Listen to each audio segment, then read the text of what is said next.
નમસ્કાર, હું મનોજ સોરઠિયા, આમ આદમી પાર્ટી સંગઠન મહામંત્રી ગુજરાત.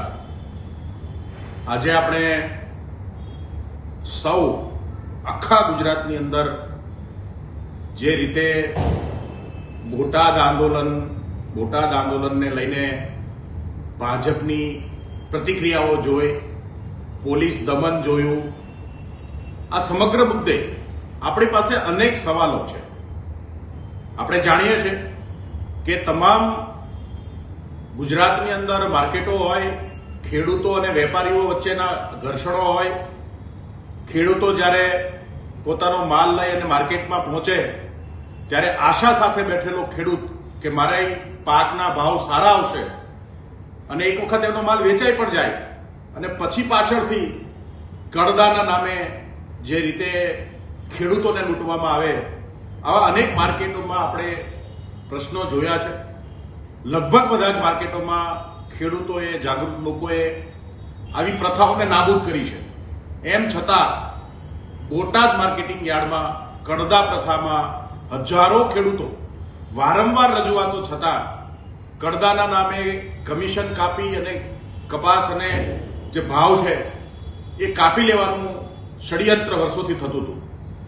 યાર્ડે પણ સ્વીકાર્યું કે હા, પહેલા આવું કરતા હતા પણ હવે અમે આગળથી નહીં કરીએ.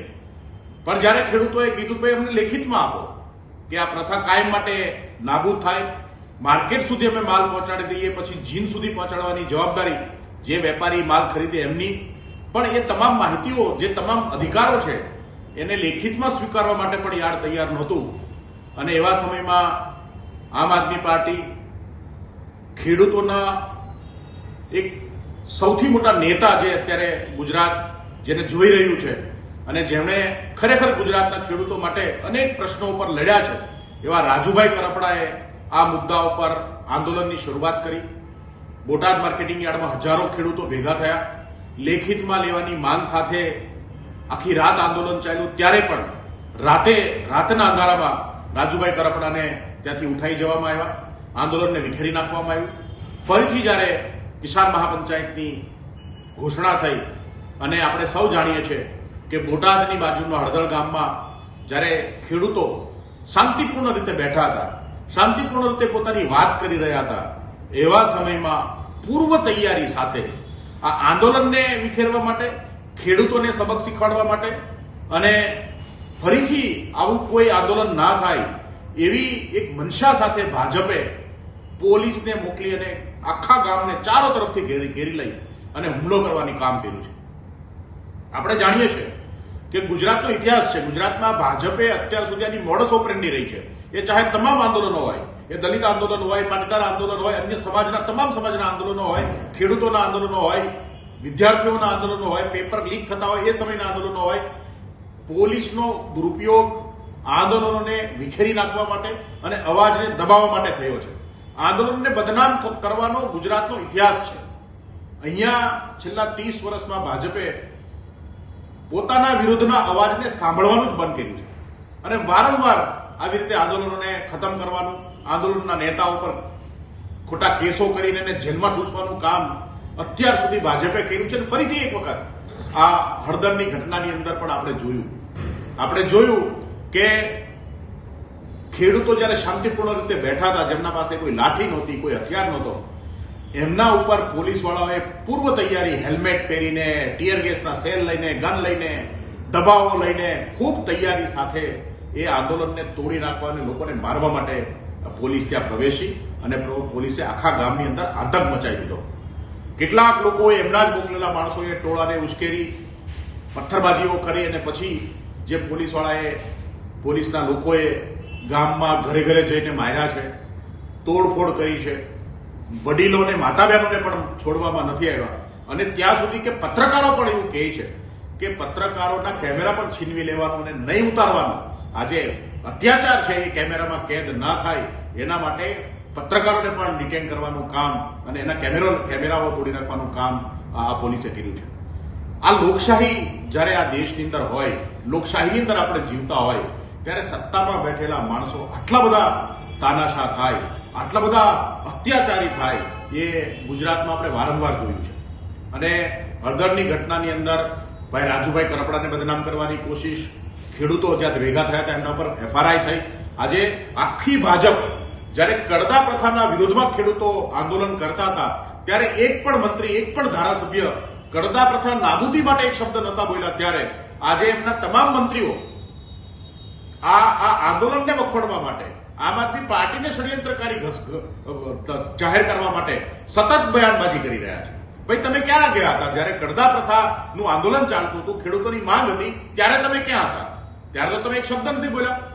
ત્યારે તો તમે મોઢામાં મગ ભર્યા હોય એવી રીતે સરકાર કે આંગળી ઊંચી કરવા માટે બેસી ગયા હતા. આજે જ્યારે ખેડૂતો સવાલ પૂછે છે સરકારને, આજે સવાલ પૂછે છે કે આ કડદા પ્રથા હજી પણ કેમ લેખિતમાં તમે આપ્યું નથી, કે લેખિતમાં કડદા પ્રથા નાબૂદ થશે કેમ નથી આપ્યું, એ માંગ સાઈડમાં રાખી અને આંદોલનને તોડવાની કોશિશ કરી છે. ત્યાં બેઠેલા નિર્દોષ લોકોને બર્બરતાથી માર્યા છે અને એમના હાથ ભાગ્યા છે, કોઈને માથામાં ફૂટ થઈ છે અને છેલ્લા 48 કલાકથી પોલીસ કસ્ટડીમાં છે. એમને મળવા દેવાના પણ નથી આવ્યા, વકીલોને પણ મળવા દેવામાં નથી આવ્યા અને એમને ગોંધી રાખવાનું ને પાણી અને તરસા રાખવાનું કામ, ખાવાનું પણ નથી આપ્યું એવું કામ પોલીસે કર્યું છે. આવા અંગ્રેજો પણ નહોતા. આજે જે સ્થિતિ છે એ સ્થિતિ એ છે કે ગુજરાતની અંદર લોકશાહી સદંતર ખતમ થઈ ગઈ હોય અને આ ભાજપમાં સત્તામાં બેઠેલા લોકોને એવું લાગે છે કે ભાઈ એટલો અહંકાર છે કે આ કાયમ માટે એમની સત્તા છે. એમને ખબર નથી કે ગુજરાતની જનતાએ આપેલી આ સત્તા છે, ગુજરાતની જનતાએ આ સત્તામાં બેસાડેલા છે. આ તમારા બાપની જાગીર નથી. ગુજરાતના લોકો કે જેને તમને સત્તામાં બેસાડ્યા છે એ જ ખેડૂતો તમને ઉખાડી ફેંકવા માટે પણ તૈયાર છે અને તમે જોજો આવનાર દિવસોની અંદર તમને સબક શીખવાડવામાં આવશે. આજે કડદા પ્રથા અને કડદા પ્રથાની નાબૂદીની લડાઈને તમે અલગ ડાયવર્ટ કરવાની કોશિશ કરો છો. સતત સદંતર તમે ત્યાંના ખેડૂતો અને લોકોને એક એવી વાહિયાત વાત આજે મંત્રીઓ કરી રહ્યા છે કે ત્યાં કોઈ બોટાદ જિલ્લાના લોકો નહોતા, બહારથી આવેલા હતા. તો તમારી FRI ની અંદર 85 લોકો છે, મોટા ભાગના એમાં તો તમામ બોટાદના છે. છોડી મૂકો એને, શું કામ FRI કરી એમના ઉપર? જે ગામ હળદળ ગામ છે એ ગામની અંદર તમે જેને માર્યા છે, જે ઘર ઉપર તમે હુમલાઓ કર્યા છે, એ હળદળ ગામ બોટાદનું છે. તો તમે કેમ એવી રીતે કહો છો કે ભાઈ બોટાદના લોકો નથી? બોટાદના ખેડૂતોને તમે આવી રીતે ઇગ્નોર કરવાની અને આવી રીતે જલીલ કરવાનું કામ ન કરો. આજે જે પરિસ્થિતિનું નિર્માણ થયું છે એ પરિસ્થિતિ આવનાર દિવસોમાં તમને લઈને ડૂબશે. ગુજરાતની જનતા એના માટે તૈયાર છે. આજે જે પરિસ્થિતિનું નિર્માણ થયું છે, ભાઈ રાજુ કરપડા કે જે એક યુવાન ખેડૂતો માટે સતત અવાજ ઉપાડે છે, સતત ખેડૂતો માટે પોતાના ઘર-બાર છોડીને સંઘર્ષ કરે છે, અનેક આંદોલનો, અનેક રસ્તાઓ, અનેક રજૂઆતોથી સરકારના કાન અમલવાનું કામ કરે છે, એ તમને પચતો નથી. તમને પેટમાં આ આંદોલન કરતા પણ વધારે રાજુ કરપડા દેખાય છે. અને હું દાવા સાથે કહું છું કે તમારી પોલીસ ત્યાં રાજુ કરપડાને ખતમ કરવા, મારવાનું મનોબળ તોડવા પહોંચી હતી. તમે જે FRI કરી છે એની અંદર પણ રાજુ કરપડાને ટાર્ગેટ કરીને તમે કરી છે કે આ માણસ બીજી વાર બોલવો ન જોઈએ. પણ આજે મને બહુ આનંદ છે કે રાજુભાઈએ વિડીયો જાહેર કરીને કીધું છે કે હું આમરણ ઉપવાસ કરીશ અને ખેડૂતોની લડાઈ ચાલુ રાખીશ. હું જ્યાં સુધી આ કડદા પ્રથા લિખિતમાં નાબૂદ થાય કહેવામાં નહીં આવે, જ્યાં સુધી આ ખોટી FRI પાછી લેવામાં નહીં આવે, ત્યાં સુધી આ આંદોલન ચાલુ રહેશે. રાજુભાઈને હિંમતને દાદ દેવી જોઈએ. એક તરફ જ્યારે સરકાર એને ખતમ કરવા માટે, એનું મનોબળ તોડવા માટે સતત પ્રયત્ન કરે છે, ત્યારે આ યુવાને સૌથી વધારે હિંમત દેખાડવાનું કામ કર્યું છે. પોલીસે એમને ખતમ કરવા માટે ત્યાં પહોંચી હતી, એમને પૂરા કરવા માટે ત્યાં પહોંચી હતી, ત્યારે રાજુભાઈએ હિંમતપૂર્વક આ સરકારનો અને આ પોલીસ તંત્રનો સામનો કર્યો છે. એમણે 16 તારીખે ઉપવાસની શરૂઆતની જાહેરાત કરી છે. 16 તારીખે પ્રવીણ રામ, ભાઈ રાજુ કરપડા આમ આદમી પાર્ટીના કાર્યાલયે ઉપવાસ ઉપર બેસવાના છે અને આ જે આંદોલન છે એ આંદોલનને આગળ ધપાવવાનું કામ જે છે એ ગુજરાતમાં આમ આદમી પાર્ટી કરશે.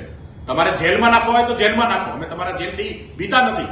આની પહેલા પણ તમે ચૈતરભાઈ વસાવાને જેલમાં 2 વખત નાખી ચૂક્યા છો. આની પહેલા પણ આમ આદમી પાર્ટીના તમામ કાર્યકર્તાઓને તમે જેલમાં નાખી ચૂક્યા છો. તમે પોલીસથી માર ખવડાવ્યો છે, તમે અનેક પ્રકારની યાતનાઓ આપી છે, પણ હવે બસ થયું. ગુજરાતની જનતા તમારાથી ત્રસ્ત છે, ગુજરાતની જનતા તમારાથી થાકી છે અને ગુજરાતની આ પીડાઓમાંથી મુક્ત કરવા માટે આમ આદમી પાર્ટી જે છે એને કમર કસી છે અને ગુજરાતના લોકો સાથે મળી અને તમારી આ તાનાશાહી સત્તાને ઉખાડી ફેંકવાનું કામ અમે કરવાના છીએ. ફરીથી એક વખત જો આવો અત્યાચાર આટલા અહંકારમાં રહીને ભાજપના લોકો કરશે, આજે હું જોઉં છું કે અસંખ્ય લોકો આજે ભાજપના દલાલો, બુટલેગરો, એમના કોન્ટ્રાક્ટરો, લાભાન્વિતો આજે આમ આદમી પાર્ટી પર લાંછનો લગાડી રહી છે. આજે તમામ જગ્યાએ તમે જોશો કે લોકોની અંદર, ખેડૂતની અંદર ભાજપ પ્રત્યે રોષ છે, ત્યારે પત્રકારો પણ હકીકત જે છે એ લોકોની સામે મૂકે છે, ત્યારે ભાજપ નીચતા ઉપર ઉતરી આવી હોય એવું કૃત્ય કરી રહી છે. મારે ભાજપના મંત્રીઓને, સંત્રીઓને, ભાજપના દલાલોને કહેવા માંગુ છું કે તમારાથી ડરતા નથી. તમે આરોપો લગાવશો, અમે તમને ઉખાડી ફેંકવાનું કામ કરીશું. તમે FRI કરશો, અમે તમને ઉખાડી ફેંકવાનું કામ કરીશું. તમે ડરાવવાનું કામ કરશો તો પણ અમે ડરવાના નથી. આગામી સમયમાં આ લડાઈ ગુજરાતના ઘર ઘર સુધી પહોંચવાની છે અને ગુજરાતના લોકો આમાં જોડાવાના છે અને તમને મૂળથી ઉખાડી ફેંકવાનું કામ કરવાનું છે. આભાર. જય હિન્દ.